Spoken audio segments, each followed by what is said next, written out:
வணக்கம். PKN சேனலுக்காக செய்திகளை வாசிப்பது நந்தகுமார். திருவட்டூர் 6வது வட்ட பொன்னியம்மன் நகரில் வேலாயுதம் முன்னாள் மாமன்ற உறுப்பினர் தலைமையில் அதிமுகவினர் வீடு வீடாக இரட்டை இலைக்கு வாக்கு சேகரித்தனர்.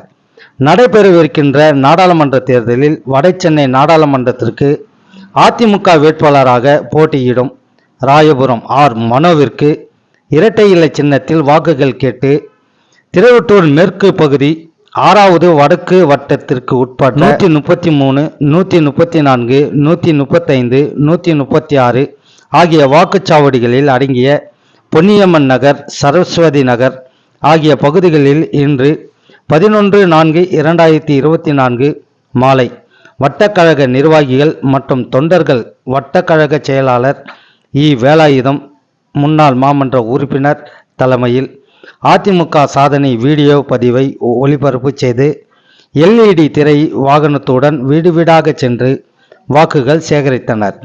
இந்நிகழ்ச்சியில் Raji, D. Guna, PSG Prathapan, B. Suresh, S. Anbaraj, V. Neelakandan, V. Karuppasamy, Nagaramachivayam, J. Panneerselvam, M. Karthik, G. Radhakrishnan, M. Lalitha, K. Vanmathi, R. Thilakraj மற்றும் ஏராளமானோர் கலந்து கொண்டனர்.